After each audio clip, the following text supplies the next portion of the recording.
నమస్తే welcome to ABN clinic. సంతానలేమి సమస్యలకు ప్రధాన కారణాలేమిటి?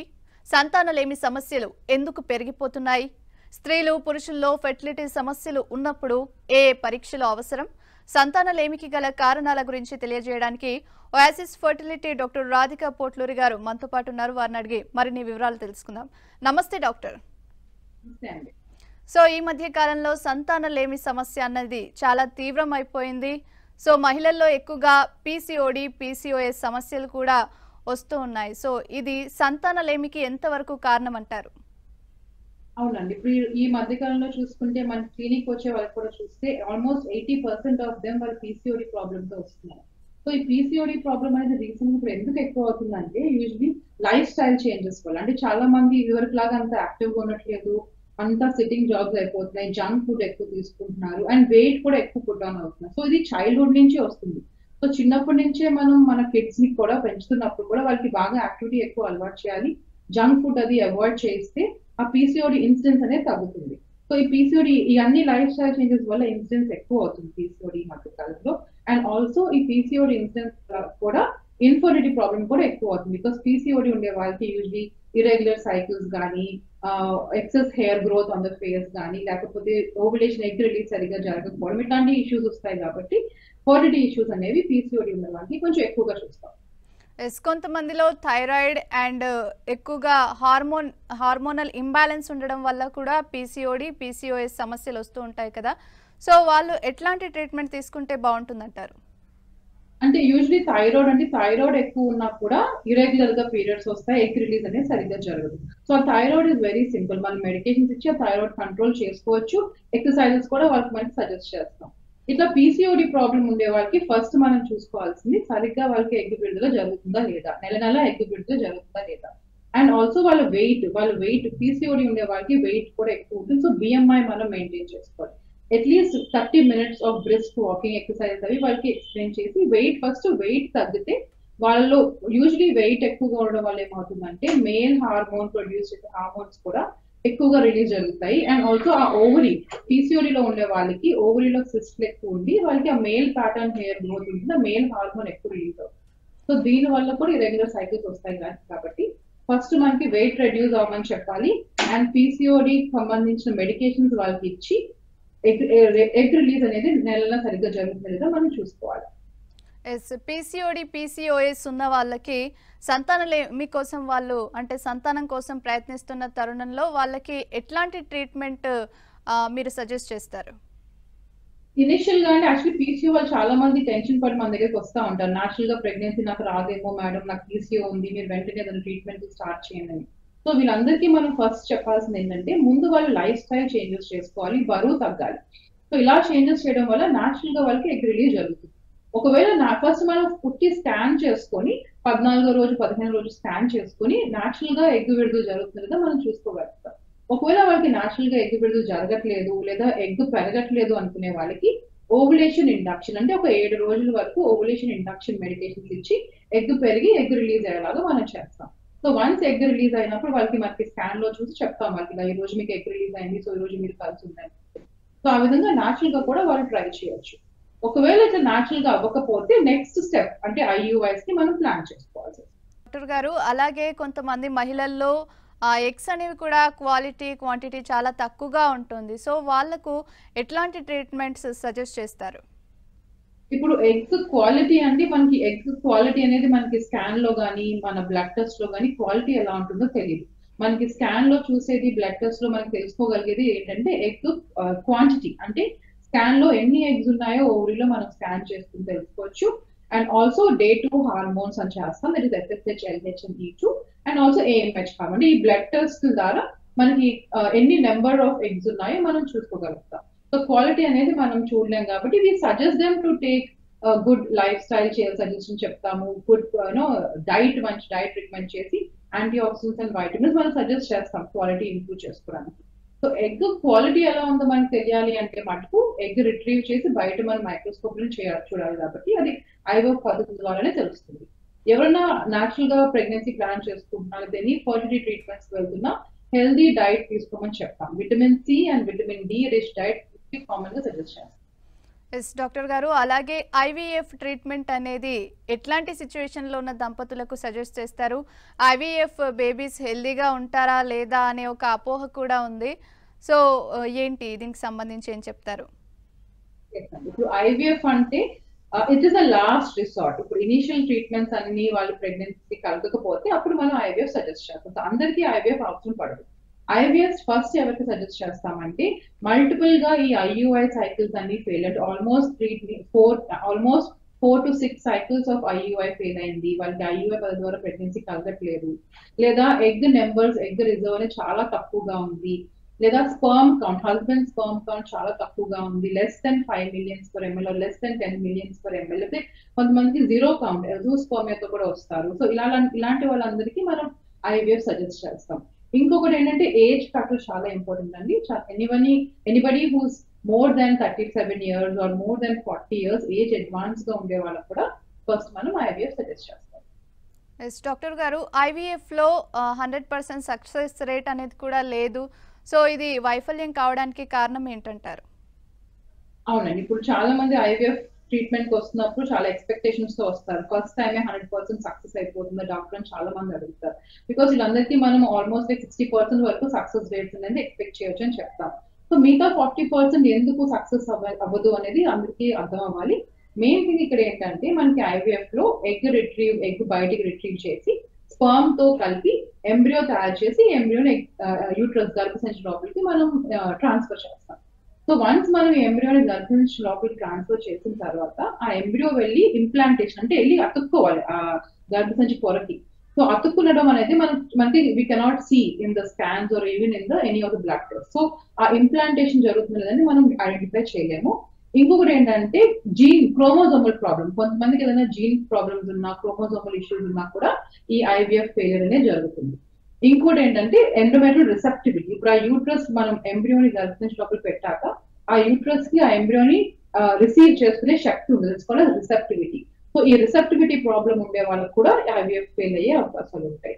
Last sperm DNA fragmentation. Sperm quantity అంతా బాగున్నా కూడా స్పర్మ్ డిఎన్ఏ లో ఎనీ ప్రాబ్లమ్స్ ఉన్నా స్పర్మ్ హెల్త్ అంతా బాగోకపోయినా కూడా ఐవీఎఫ్ ఫెయిల్ అవ్వచ్చు. సో ఈ 4 కారణాల వల్ల ఐవీఎఫ్ ఫెయిల్ అయ్యే రీజన్స్ ఉంటాయి. సో నెక్స్ట్ ఎవరికైనా ఒకసారి ఐవీఎఫ్ ఫెయిల్ అయితే మనం ఈ 4 రీజన్స్ లో ఏంటి రీజన్ అనేది ఐడెంటిఫై చేసుకుని సెకండ్ టైం మనం ఐవీఎఫ్ చేస్తున్నప్పుడు ఇవన్నీ రెక్టిఫై చేసుకుని మనం ఎంబ్రియో ట్రాన్స్ఫర్ అనేది చేస్తాం. కొంతమందికి తరచుగా అబార్షన్స్ అనేవి కూడా ఎక్కువగా అవుతూ ఉంటాయి. సో ఎందుకు ఇలా జరుగుతుందంటారు? సో అబార్షన్స్ అనేదండి వేరియస్ రీజన్స్ ఉంటాయి దీనికి కూడా. First reason is gene problem. So chromosomal issues కానీ జీన్ ఇష్యూస్ ఉండే వాళ్ళకి యూజువలీ అబార్షన్స్ అనేవి ఎక్కువ చూస్తాం. సో ఇట్లా జీన్ ప్రాబ్లం ఉండే వాళ్ళకి మనం పీజీటీఏ అంటే ఐవీఎఫ్ ద్వారా ఎంబ్రియోని ప్రిపేర్ చేసి ఆ ఎంబ్రియోని కూడా మనం టెస్టింగ్ చేయొచ్చు. ఆ ఎంబ్రియోలో ఏమైనా జీన్ ప్రాబ్లం ఉందా అని మనం ఐడెంటిఫై చేయొచ్చు. సో ఇలా ఐడెంటిఫై చేసుకుని నెక్స్ట్ టైం వాళ్ళకి ఎంబ్రియో ట్రాన్స్ఫర్ చేస్తాం. సో అబార్షన్స్ అవడానికి ఫస్ట్ రీజన్ క్రోమోజోమల్ ప్రాబ్లం. దీన్ని ఇలా రెక్టిఫై చేయొచ్చు. ఇంకొకటి గర్భసంచి లోపల ఏమన్నా ప్రాబ్లం అంటే ఏమన్నా అడ్డంకులు ఉన్నాయి, పాలిప్ ఉంది, ఫైబ్రాయిడ్ ఉంది, ఎనీ సెప్టమ్ ఉంది, అడ్డంకి లాగా సెప్టమ్ ఉంది, లేకపోతే క్రానిక్ గా ఇన్ఫెక్షన్స్ ఉన్నాయి. సో ఇలాంటివి ఏమైనా ఇష్యూస్ ఉన్నా కూడా అబార్షన్స్ అయ్యే ఛాన్స్ ఎక్కువగా ఉంటాయి. అది కూడా అబార్షన్స్ అయ్యే వాళ్ళకి అన్ని మనం చెక్ చేసుకొని నెక్స్ట్ మనం ప్రెగ్నెన్సీని ప్లాన్ చేసుకోవాలి. ఇంకొకటి ఏంటంటే యూట్రస్ కి గర్భసంచికి వెళ్ళే blood supply. So blood supply తక్కువగా వెళ్తున్నా కూడా కొంతమందికి అబార్షన్స్ అయ్యే అవకాశాలు ఎక్కువగా ఉంటాయి. సో అలాంటి వాళ్ళకి మనం బ్లడ్ థిన్నర్స్ ఇంజెక్షన్స్ పెట్టుకొని నెక్స్ట్ ప్రెగ్నెన్సీస్ ప్లాన్ చేస్తాం. సో యూజువలీ ఈ 3 కారణాలు ఎక్కువగా ఉంటాయి అబార్షన్స్ రిస్క్ ఎక్కువగా ఉండడానికి. సంతానం కోసం ప్రయత్నించే దంపతులు వైద్యులను ఎప్పుడు సంప్రదించాలంటారు? ఏ టైంలో? అంటే వాళ్ళకు 1 year 2 years ఇట్లా అవుతున్నా కూడా పిల్లలు కలగట్లేదంటే ఒక 1 year వరకు వెయిట్ చేయవచ్చా? వెయిట్ చేయొచ్చు డెఫినెట్ గా. I would also say 2 years వరకు కూడా వెయిట్ చేయొచ్చు. బికాస్ 1 year వాళ్ళు నేచురల్ గా ట్రై చేస్తున్నారు, కాంట్రసెప్షన్ ఏమి లేకుండా ట్రై చేస్తున్నారు 1 year అంటే 80% ఆఫ్ దెమ్ ప్రెగ్నెంట్ అయిపోతారు.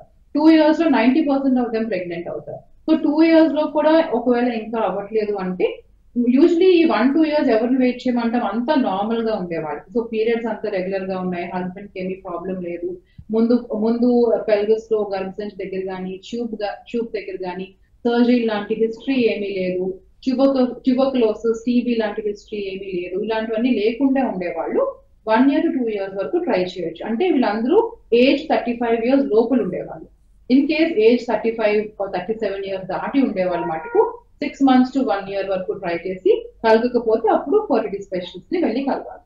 సో మీకు ఫర్టిలిటీ స్పెషలిస్ట్ దగ్గరికి వెళ్ళి కలిసినప్పుడు ఫస్ట్ బేసిక్ ఇవాల్యుయేషన్ చేస్తారు. హస్బెండ్ ది స్పర్మ్ టెస్ట్ చేసి ఏమైనా ప్రాబ్లం ఉందా అని చూస్తారు. వైఫ్ కి స్కాన్ చూసుకొని గర్భసంచి ఎలా ఉంది, ఓవరీస్ ఎలా ఉన్నాయి, ఎగ్స్ ఎలా ఉన్నాయి అనేది చూసి బేస్ లైన్ బ్లడ్ టెస్ట్ చేస్తారు. సో దీనివల్ల వీ కెన్ ఐడెంటిఫై అసలు ఏంటి ప్రాబ్లం, ఏంటి, ఎందుకు ప్రెగ్నెన్సీ రాలేదు అని. ఈ మధ్య కాలంలో మీరు చెప్పినట్టు లేట్ మ్యారేజెస్ ఎక్కువగా జరుగుతున్నాయి కాబట్టి ఎక్కువగా ఏ టైంలో మ్యారేజ్ చేసుకుంటే బెస్ట్గా ఉంటుందంటారు పిల్లల్ని ప్లాన్ చేసుకోవడానికి? సో మ్యారేజ్ అంటే it's there self preference. Usually ఇప్పుడు అందరూ ఏంటంటే ప్రెగ్నెన్సీ మటుకు మీరు 30 years లోపలే ప్లాన్ చేసుకుంటే బెటర్. బికాస్ 30 years తర్వాత ఏంటంటే క్వాలిటీ తగ్గుతూ ఉంటే 35 years దాటింది అంటే డ్రాస్టిక్ గా డిక్లైన్ ఉంటుంది ఎగ్ నెంబర్స్ లో కానీ ఎగ్ క్వాలిటీలో కానీ. సో ఆల్వేస్ ప్రెగ్నెన్సీ 35 years లోపలే వాళ్ళు ఫినిష్ చేసేసుకోవాలి. Planning for single kid are ఇద్దరు పిల్లల కోసం అన్న ప్లాన్ చేస్తున్నా సరే ఎవ్రీథింగ్ 35 years లోపల ఫినిష్ చేసేయాలి. బికాస్ ఇప్పుడు అందరూ 35 తర్వాతే స్టార్ట్ చేస్తున్నారు ప్రెగ్నెన్సీ ప్లాన్ చేసుకోవడం. సో దీనివల్ల ఇన్ఫర్టిలిటీ కూడా చాలా ఎక్కువ అయిపోతుంది. So marriage before 30 and pregnancy before 35. IVF తీసుకునే వాళ్ళు అంటే ఏవైనా ఆహార నియమాలు పాటించాలా? ఆ ట్రీట్మెంట్ తీసుకునే దంపతులు ఎలా ఉండాలంటారు? ఆ రెస్ట్రిక్షన్ డైట్ ఐవీఎఫ్ ట్రీట్మెంట్ అవుతున్నప్పుడు డైట్ రెస్ట్రిక్షన్స్ ఏమీ ఉండవండి. కానీ I would suggest them to take healthy diet. ఇప్పుడు ఒకవేళ male problem like husband sperm parameters అంత బాగాలేదు అట్లాంటి వాళ్ళకి ఏం చెప్తామంటే యూజువలీ వైఫ్ అండ్ హస్బెండ్ ఇద్దరు ఫస్ట్ మనం వైటమిన్ డి ఇంజెక్షన్స్ ఇస్తాం. బికాస్ వైటమిన్ డి అనేది బోత్ ఎగ్ అండ్ స్పర్మ్ క్వాలిటీని ఇంప్రూవ్ చేస్తుంది. ఇప్పుడు మేల్ ఫ్యాక్టర్ ఇద్దరికి కూడా మనం విటమిన్ సి రిచ్ ఫ్రూట్స్ అంటే సిట్రస్ ఫ్రూట్స్ ఆరెంజెస్ కానీ ఆమ్లా కానీ రోజు ఒక బత్తాకాయ తినమడం, ఆరెంజెస్ తినమడం అట్లాంటివి వీ కెన్ సజెస్ట్. అండ్ ఇంకోటి ఏంటంటే నట్స్ అండి. Because nuts are very good both for egg and sperm. ఈ nuts and seeds like either walnuts, badam or cashew, and some seeds like flax seeds or sunflower seeds, melon seeds. ఇవన్నీ combine చేసుకుని ఒక handful of seeds wife and husband కి ఇద్దరికి తినమని చెప్తాం.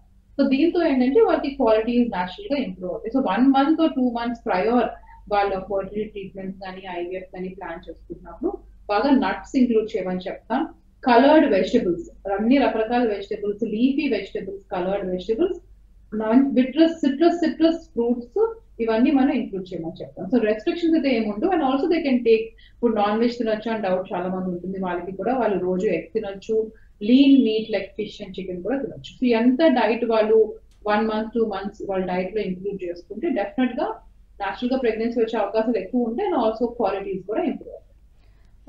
And IVF కి plan చేసే వాళ్ళు ఏ సీజన్ లో వాళ్ళు ఐవీఎఫ్ కి ప్లాన్ చేస్తే బెటర్ గా ఉంటుంది? సమ్మర్ సీజన్స్ లో ఏమైనా దుష్పరిణామాలు ఉంటాయంటారా? లేదండి, actually this is a myth. చాలా మంది సమ్మర్ లో అంటే ఐవీఎఫ్ చేయించుకోకూడదేమో అని భయపడతా ఉంటారు. కానీ అలాంటి ఏమి ఇష్యూస్ ఉండవు. ఇన్ఫాక్ట్ ఇప్పుడు మన క్లినిక్ లో చూసుకున్న వేరియస్ స్టడీస్ అబ్రాడ్ ఎక్కడన్నా చాలా మంది చాలా స్టడీస్ కూడా చేశారు దీని మీద. సమ్మర్ లో ఐవీఎఫ్ చేయించుకుంటే సక్సెస్ రేట్స్ తక్కువ ఉంటాయా, అబార్షన్ రిస్క్ ఏమన్నా ఉంటుంది. But that is all is wrong అండి. సమ్మర్ కి ఐవీఎఫ్ కి ఏం సంబంధం లేదు. ఇన్ఫాక్ట్ సమ్మర్ లో ఇంకా విటమిన్ డి లభించే ఇంకా ఎక్కువ ఉంటుంది, విటమిన్ డి ఎక్కువ లభిస్తుంది కాబట్టి ఇంకా బెటర్ ఉంటుంది సక్సెస్ రేట్స్. కానీ ఇక్కడ ఏంటంటే మనకి ఒక ఐవీఎఫ్ ల్యాబ్ అంటే మనకు టెంపరేచర్ లో ఆ ల్యాబ్ ని 24 hours మెయింటైన్ చేయాలి. అంటే ఆ టెంపరేచర్ ఏంటి, మనం యూట్రస్ లోపల ఓవరీ లోపల ఉండే టెంపరేచర్, గర్భాశయం లోపల ఉండే టెంపరేచరే మనం ల్యాబ్ లో కూడా మెయింటైన్ చేస్తాం. That is very very important in good IVF sector. So me lab ని మనం 24/7 ఆ టెంపరేచర్స్ మనం మెయింటైన్ చేయగలిగితే ఐవీఎఫ్ సమ్మర్ లో కానీ వింటర్ లో కానీ there is no difference at all. And doctor గారు, ఐవీఎఫ్ ట్రీట్మెంట్ అనేది ఒకసారి మాత్రమే చేయించుకోదగ్గదా, లేకపోతే ఒకసారి ఫెయిల్ అయితే నెక్స్ట్ టైం కూడా ట్రై చేసేందుకు అవకాశం ఉంటుందంటారా? డెఫినెట్ గా ట్రై చేసే అవకాశం ఉంటుందండి. ఐవీఎఫ్ అంటే ఒకసారి చేయించుకొని ఇంకా అది నెగిటివ్ వస్తే దట్ ఈస్ ద ఎండ్, ఇంకా మాకు పిల్లలు పుట్టరు అట్లాంటి భయం ఏమీ ఉండదు. బికాస్ నేను ఇందాక మీకు మనం ముందు డిస్కస్ చేసుకున్నట్టు ఐవీఎఫ్ కి ఫెయిలియర్ కి కొన్ని కారణాలు ఉంటాయి. సో ఇన్ కేస్ వాళ్ళు ఒకసారి ఐవీఎఫ్ ఫెయిల్ అయితే మనం ఫుల్ ఆ హిస్టరీ అంతా స్టడీ చేయాలి. అసలు ముందు ఎలా జరిగింది, ఏమైంది అంతా స్టడీ చేసి ఎందుకు ఫెయిల్ అయిందని రీజన్ మనం ఐడెంటిఫై చేయాలి. సో ఆ డాక్యుమెంట్స్ అంతా మన దగ్గర ఉంటే డెఫినెట్లీ ఆ ఫెయిలియర్ రీజన్ మనం ఐడెంటిఫై చేసి నెక్స్ట్ సైకిల్ కి మనం కరెక్ట్ చేసుకోవచ్చు. సో ఇట్స్ నాట్ లైక్ ఒకసారి ఐవీఎఫ్ ఫెయిల్ అయితే ఇంకా మళ్ళీ ట్రై చేయకూడదు ఏం కాదు. definitely they can try one more cycle of IVF. కానీ with all the corrections what happened in the previous cycle, ఆ corrections చేసుకొని మనం ప్లాన్ చేసుకోవాలి. ఎస్, అలాగే గర్భిణీ స్త్రీల్లో మానసికంగా కొంత ఒత్తిడి, అలాగే మూడ్ స్వింగ్స్ కూడా ఎక్కువగా ఉంటాయి కదా. సో దానికోసం ఏమైనా మెడిసిన్ యూజ్ చేస్తే బాగుంటుందని అనుకుంటారు చాలామంది. కానీ వాళ్ళు సహజంగా ఏ విధంగా ఒత్తిడిని అధిగమించాలంటారు? మెడిసిన్స్ అయితే నేను సజెస్ట్ చేయనండి, బికాస్ మనం మోర్ ఆఫ్ ఫర్టిలిటీ నేను చూస్తాం కాబట్టి చాలా మంది పేషెంట్స్ ఇక్కడ ఫర్టిలిటీ సెంటర్కి వచ్చిన పేషెంట్స్ అందరూ మెయిన్ మెంటల్ డిప్రెషన్ తో వస్తారు చాలా మంది. బికాస్ ఎన్నో సంవత్సరాల నుంచి ట్రై చేస్తూ పిల్లలు కలగక చాలా డిప్రెషన్ లో ఉంటారు. వాళ్ళు ఏంటంటే యూజువలీ పిల్లలు కలిగినప్పుడు వాళ్ళు బయటికి ఎక్కువ చెప్పరు, వాళ్ళ పేరెంట్స్ కి కానీ ఫ్రెండ్స్ కి కానీ ఇట్లా ఇది షేర్ చేసుకోలేరు వాళ్ళు. సో వాళ్ళే లోపల అంతా బాధపడుతూ ఆ బ్లేమ్ వాళ్ళే తీసుకుంటూ చాలా సఫర్ అవుతూ వస్తారు. సో ఇలాంటి వాళ్ళకి మెడిసిన్స్ ఏమీ పనికిరావు. మెడిసిన్స్ తో మీరు అది ఆ ప్రాబ్లమ్ మనం సాల్వ్ చేయలేము. The only thing we should help them and suggest them is counseling అండి. We have to give them that courage and that positiveness. మీరు ఏం చేస్తే మీకు పాజిటివ్ గా ఉంటుందో మనం ఎక్స్ప్లెయిన్ చేసి వాళ్ళకి పాజిటివ్ ఫీల్ కలిగించాలి first thing. Next thing is yoga and meditation. Usually ఈ స్ట్రెస్ ఫ్యాక్టర్స్ ఫర్టిలిటీ ట్రీట్మెంట్స్ వెళ్తున్న వాళ్ళకి కానీ, బట్ ప్రెగ్నెన్సీలో ఉన్న వాళ్ళకి కానీ, ఆ ఫస్ట్ ట్రైమిస్టర్ లో కానీ, లేదంటే డెలివరీ అయిన తర్వాత బ్రెస్ట్ ఫీడింగ్ టైంలో కానీ, ఇదంతా ఒక mother when she's going through this cycle చాలా స్ట్రెస్, వాళ్ళు they go through so much of stress. వాళ్ళ ఎక్స్టర్నల్ స్ట్రెస్ కానీ, బేబీని చూసుకోవాలని స్ట్రెస్, ప్లస్ వాళ్ళ బాడీలో అయ్యే చేంజెస్ ఆఫ్ ద హార్మోన్స్ వల్ల కూడా వీళ్ళు స్ట్రెస్ తో ఎక్కువగా గురవుతా ఉంటారు. సో దానికి medicines is not the solution. It is always tender loving care, counselling, talking to them properly, and also yoga and meditation also will help them. Breathing exercises కూడా ఇది వీళ్ళకి స్ట్రెస్ తగ్గించడానికి హెల్ప్ చేస్తుంది, and medicines will not help. Yes, అలాగే మగవారిలో కూడా life style changes వల్ల చాలా మందిలో స్పర్మ్ క్వాలిటీ అనేది కూడా తగ్గిపోతుంది. సో ఐవీఎఫ్ ట్రీట్మెంట్కి వెళ్ళాలంటే వాళ్ళు ఎలాంటి ప్రొసీజర్ని ఫాలో అవ్వాలంటారు? ఎస్, ఇప్పుడు మగవాళ్ళలో కూడా ఇప్పుడు చాలా మందికి ఇప్పుడు స్పర్మ్ ప్రాబ్లమ్స్ అనేవి చాలా ఎక్కువగా చూస్తున్నాము. It is almost equal to female. చాలా ఇన్సిడెంట్స్ బాగా ఎక్కువ అయిపోయింది ఇప్పుడు మగవాళ్ళలో. It is because of, as you said correct, lifestyle changes. ఇప్పుడు చాలా మంది ఇప్పుడు లుక్ ఎట్, ఇప్పుడు ఐటీలో వర్క్ చేస్తున్న వాళ్ళు చాలా మంది నైట్ డ్యూటీస్ చేస్తూ ఉంటారు కంటిన్యూస్ గా. రోజుకు ఒక 4-5 సార్లు ఆ టెన్షన్ తో టీలు కాఫీలు తాగుతూ ఉంటారు. Smoking habits, alcohol, cell phone usage, maximum 20 almost 6 to 8 hours of using their cell phone or laptop use చేస్తారు ల్యాప్ మీద. సో ఇవన్నీ వాళ్ళకి లైఫ్ స్టైల్ ఏమవుతుందంటే స్పర్మ్ ఫ్యాక్టర్స్ ఎఫెక్ట్ చేస్తుంది. So all these problems will affect the sperm. So దీనివల్ల sperm problems చాలా ఎక్కువ అయిపోతున్నాయి. అందుకే మన లైఫ్ స్టైల్ చేంజెస్ చాలా ఇంపార్టెంట్ గా మగవాళ్ళకి చెప్పాలి. Usually coffee and tea 1 or 2 coffee and tea per day restrict చేయాలి. సెల్ ఫోన్ ఎప్పుడు ప్యాంట్ పాకెట్స్ లో యూజ్ చేయకూడదు. ల్యాప్టాప్ ఎప్పుడు ల్యాప్ మీద అసలు యూజ్ చేయకూడదు. 30 minutes ఆఫ్ ఎక్సర్సైజ్ కంప్లీట్ గా ఉండాలి. అండ్ డైట్ నేను చెప్పినట్టు coloured vegetables and fruits and nuts diet లో ఇంక్లూడ్ చేసుకోవాలి. నైట్ డ్యూటీస్ చేసే వాళ్ళకు కూడా ఎక్కువగా స్పర్మ్ ప్రాబ్లమ్స్ చూస్తాం, అండ్ ఆల్సో ఆడవాళ్ళకు కూడా ఎగ్ ప్రాబ్లమ్స్ చూస్తాం. కాబట్టి ప్రెగ్నెన్సీ ప్లాన్ చేసుకుంటున్నప్పుడు లేకపోతే ఎనీ ఫర్టిలిటీ ట్రీట్మెంట్స్ తీసుకుంటున్నప్పుడు ఒకవేళ నైట్ డ్యూటీస్ చేస్తుంటే అది మీరు డే షిఫ్ట్ కి మార్చుకోవాల్సి వస్తుంది. ఎస్ డాక్టర్ గారు, ఈ మధ్య కాలంలో చాలా మంది సెలబ్రిటీస్ ఎగ్ ఫ్రీజింగ్ కూడా చేస్తున్నారు. వాళ్ళకి ఇష్టమైనప్పుడు వాళ్ళు ఐవీఎఫ్ చేయించుకుంటున్నారు. సో దీని గురించి, అంటే సాధారణ పబ్లిక్ కూడా ఇది చేయించుకోవచ్చా? దీని ప్రాసెస్ ఏంటి? అవునండి, ఇప్పుడు సాధారణ పబ్లిక్ కూడా చాలా మందికి అవేర్నెస్ వచ్చింది. కొంతమంది వస్తున్నారు కూడా మన క్లినిక్ కి సోషల్ ఫ్రీజింగ్ చేయించుకుంటామని. దీన్ని సోషల్ ఫ్రీజింగ్ అంటారు. సో ఈ సోషల్ ఫ్రీజింగ్ అంటే ఏంటంటే, ఇప్పుడు ఒకవేళ చాలా మంది కెరియర్ లో బిజీగా ఉంటారు, వాళ్ళు లేట్ గా మ్యారేజ్ చేసుకుందాం అనుకుంటారు, లేట్ గా ప్రెగ్నెన్సీ ప్లాన్ చేసుకుందాం అనుకుంటారు. కానీ అంత లేట్ గా మనకి ఎగ్ మన ఏజ్ ఉండదు. బికాస్ 35 years అయితే ఎగ్స్ బాగా తగ్గిపోతాయి, క్వాలిటీ బాగా తగ్గిపోతుంది. సో ఇప్పుడు లేట్ మ్యారేజెస్ వల్లే మనకి ఇన్ఫర్టిలిటీ ఇష్యూస్ బాగా ఎక్కువ అయిపోతున్నాయి. సో ఇప్పుడు ఏంటంటే ఎగ్ ఫ్రీజింగ్ ఏం చేస్తామంటే, ఈ యంగ్ ఏజ్ లోనే ఇప్పుడు ఎవరైతే 35 తర్వాత ప్రెగ్నెన్సీ ప్లాన్ చేసుకుందాం అనుకుంటున్నారో అప్పుడు ఎగ్ క్వాలిటీ తగ్గిపోద్ది. కాబట్టి బిఫోర్ 35, అంటే when they are like 30 years కానీ 32 years ఆర్ బిలో 30 years అప్పుడు ముందే వాళ్ళు ఎగ్ క్వాలిటీ బాగున్నప్పుడు ఎగ్స్ ని ఫ్రీజ్ చేసేసుకుంటారు. అండ్ ఆల్సో చాలా మంది మ్యారేజ్ కూడా లేట్ గా చేసుకుందాం అనుకునే వాళ్ళు కూడా ముందే వాళ్ళు ఎగ్స్ ఫ్రీజ్ చేసుకుంటున్నారు. సో ఇలా చేసుకోవడం వల్ల ఏమవుతుందంటే, వాళ్ళు ఎగ్స్ యంగ్ ఏజ్ లో గుడ్ క్వాలిటీ ఎగ్స్ వాళ్ళు ముందే ఫ్రీజ్ చేసి ఉంచేసుకుంటారు. దెన్ వాళ్ళు లేటర్ ఆన్ ప్రెగ్నెన్సీ ప్లాన్ చేసుకున్నారు, లేటర్ మ్యారేజ్ చేసుకున్నప్పుడు వాళ్ళ హస్బెండ్ స్పర్మ్ తో ఈ ఎగ్ లోకి కలిపి ఎంబ్రియోస్ క్రియేట్ చేసి ఆ ఎంబ్రియోస్ ని యూట్రస్ లో ట్రాన్స్ఫర్ చేసుకోవచ్చు. సో ఈ విధంగా వాళ్ళు లేట్ గా ప్లాన్ చేసుకుంటున్నప్పుడు ఆ క్వాలిటీ అండ్ నెంబర్స్ తగ్గిపోకుండా ముందే వాళ్ళు ఫ్రీజింగ్ చేసుకొని తర్వాత వాళ్ళు ప్లాన్ చేసుకోవచ్చు. కానీ ఇక్కడ మళ్ళీ నేను వాంట్ టు టెల్ దెమ్ ఏంటంటే ఆల్రెడీ ఎగ్స్ ఫ్రీజ్ అయిపోయాయి, మాకు ఎంబ్రియోస్ ఉన్నాయి, సో మేము ఎప్పుడన్నా ప్లాన్ చేసుకోవచ్చు, ప్రెగ్నెన్సీ 40 years అప్పుడు ప్లాన్ చేసుకోవచ్చు అంటే అది కూడా మేము అక్కడ ఇన్ఫార్మ్ దెమ్. అంటే 40 years లో అడ్వాన్స్ ఏజ్ 37-40 years లో ప్రెగ్నెన్సీ ప్లాన్ చేసుకుంటే యాంటీనేటల్ పీరియడ్ అంటే ప్రెగ్నెన్సీ టైంలో కూడా వాళ్ళకి షుగర్ కానీ బీపీ కానీ ముందే డెలివరీ అయిపోవడం, ప్రీ టర్మ్ డెలివరీస్ కానీ ఈ రిస్క్ ఎక్కువగా ఉంటుంది. సో మరీ లేట్ గా 40 years లో ప్రెగ్నెన్సీ ప్లాన్ చేసుకోకుండా ఈవెన్ దో వాళ్ళు ఎగ్స్ ముందే ఫ్రీజ్ చేసుకున్నా కూడా కొంచెం ఎర్లీ 30s లోనే ప్రెగ్నెన్సీ ప్లాన్ చేసుకుంటే మంచిగా ఉంటుంది. అంటే ఎలాంటి సిచ్యువేషన్స్ లో సోషల్ ఫ్రీజింగ్ చేసుకునేందుకు అవకాశం ఉంటుందంటారు? సోషల్ ఫ్రీజింగ్ వాళ్ళు ఒకవేళ మ్యారేజ్ అండ్ ప్రెగ్నెన్సీ లేట్ గా ప్లాన్ చేసుకుందాం అనుకున్నా వాళ్ళు ఆ టైంలో ముందే వాళ్ళ ఎగ్స్ ఫ్రీజ్ చేసుకొని సోషల్ ఫ్రీజింగ్ చేసుకోవచ్చు. నెక్స్ట్ ఇంకోటి అంటే ఎగ్ ఫ్రీజింగ్ ఫర్టిలిటీ ప్రిజర్వేషన్ కోసం కూడా చేస్తాం. ఫర్టిలిటీ ప్రిజర్వేషన్ అంటే సేమ్ థింగ్, ఇప్పుడు వాళ్ళకి లేట్ ఏజ్ లో ఎగ్ క్వాలిటీ బాగా తగ్గిపోతుంది కాబట్టి యంగ్ ఏజ్ లోనే ముందే వాళ్ళు ఎగ్స్ ఫ్రీజ్ చేస్తారు. అంటే they freezing their eggs, they freezing their fertility, young గా ఫర్టిలిటీ ఫ్రీజ్ చేసుకుంటున్నారు వాళ్ళు ఎగ్స్ ఫ్రీజ్ చేస్తారు. ఇంకొక కండిషన్ ఏంటంటే క్యాన్సర్ ట్రీట్మెంట్. ఇప్పుడు కొంతమందికి క్యాన్సర్ డిటెక్ట్ అయింది, సడన్ గా వాళ్ళకి ఐడెంటిఫై అయింది, వాళ్ళు కీమోథెరపీ అండ్ రేడియోథెరపీ ట్రీట్మెంట్స్ కి వెళ్ళాలి. సో అలాంటి వాళ్ళకి మగవాళ్ళు అయినా ఆడవాళ్ళైనా once they go for chemo radiation వాళ్ళ ఎగ్ అండ్ స్పర్మ్ క్వాలిటీస్ బాగా దెబ్బతింటాయి అండ్ న్యాచురల్ గా మళ్ళీ వాళ్ళు ప్రెగ్నెన్సీ అయ్యే ఛాన్స్ కూడా బాగా తక్కువగా ఉంటాయి. సో అలాంటి వాళ్ళు కూడా క్యాన్సర్ ట్రీట్మెంట్ స్టార్ట్ చేసుకోక ముందు స్పర్మ్ ఫ్రీజింగ్, వాళ్ళ ఎగ్ ఫ్రీజింగ్ ముందే చేసుకొని క్యాన్సర్ ట్రీట్మెంట్స్ అయిపోయిన తర్వాత మళ్ళీ వాళ్ళ ఎగ్ అండ్ స్పర్మ్ తో వాళ్ళు ప్రెగ్నెన్సీ ప్లాన్ చేసుకోవచ్చు. నెక్స్ట్ సెకండ్ ఇంకొకటి ఏంటంటే కొంతమందికి ఓవరీ మీద సర్జరీ జరుగుతాయి. అంటే ఒక ఓవరీ సడన్ గా రిమూవ్ చేసేసారు కంప్లీట్ గా, ఇంకా ఒక్క ఓవరీయే ఉంది, ఓవరీలో సిస్టులు బాగా పెరిగిపోయి ఉన్నాయి, అట్లా ప్రాబ్లం ఉండే వాళ్ళు కూడా ముందే వాళ్ళ ఎగ్స్ ఫ్రీజ్ చేసుకోవచ్చు. ఇంకొకటి ఏంటంటే ఎర్లీ మెనోపాజ్, అంటే వాళ్ళ మదర్ కానీ సిస్టర్ కానీ కొంతమందికి మెనోపాజ్ అనేది ముందుగా వచ్చేస్తుంది. నాచురల్ గా అందరికి 45 years అలా టైంకి వస్తుంది, కొంతమందికి 35 years ఎర్లీగా వచ్చేసే వాళ్ళు కూడా చూస్తాం.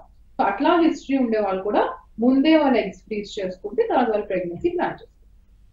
ఎస్ డాక్టర్ గారు, న్యాచురల్ ప్రెగ్నెన్సీ వచ్చిన వాళ్ళకి మెడిసిన్ యూజెస్ అనేది కొంచెం తక్కువగా ఉంటుంది, అదే ఐవీఎఫ్ చేయించుకుంటే ఎక్కువగా మెడిసిన్స్ వాడాల్సి వస్తుంది అనేసి చాలా మంది అనుకుంటా ఉంటారు. సో లిటరల్లీ వీళ్ళకి ఐవీఎఫ్ పేషెంట్స్కి ఎక్కువగా మెడిసిన్ అనేది ఇస్తూ ఉంటారు. సో అది తగ్గించేందుకు ఏదైనా కొత్త టెక్నాలజీ వచ్చిందా?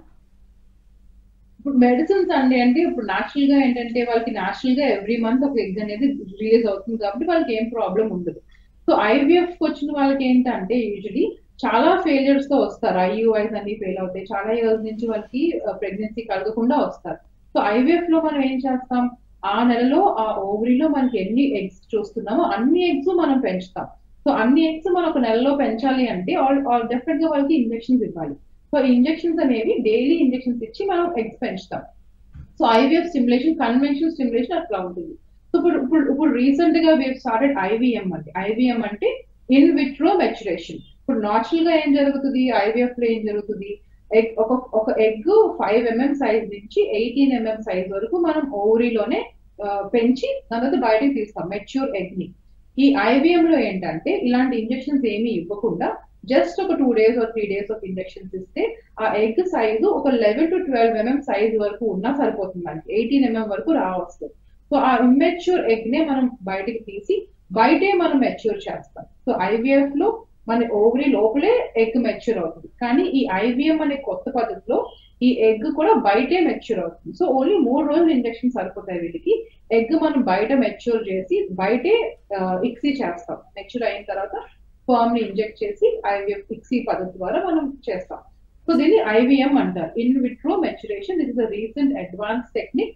ఇప్పుడు నేను చెప్పినట్టు ఒకరు సడన్ గా క్యాన్సర్ డిటెక్ట్ అయింది, వాళ్ళకి వెంటనే వాళ్ళు ఎగ్ ఫ్రీజ్ చేయించుకోవాలి, కానీ మేడం నాకు 15 రోజులు టైం లేదు, నాకు వెంటనే క్యాన్సర్ ట్రీట్మెంట్ స్టార్ట్ అయిపోతుంది. సో అలాంటి వాళ్ళకు కూడా ఈ ఐవీఎం పద్ధతి ద్వారా జస్ట్ ఒక 3 days ఇంజెక్షన్స్ ఇచ్చి ఎగ్స్ తీసి మనం ఫ్రీజ్ చేయొచ్చు.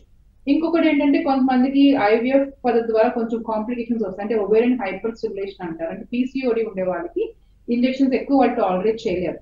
అలాంటి వాళ్ళకి కూడా ఈ ఐవీఎం పద్ధతి ద్వారా తక్కువ ఇంజెక్షన్స్ తో ట్రీట్మెంట్ చేయొచ్చు. So this is the recent advanced procedure which we are doing. It's called as in vitro measuring.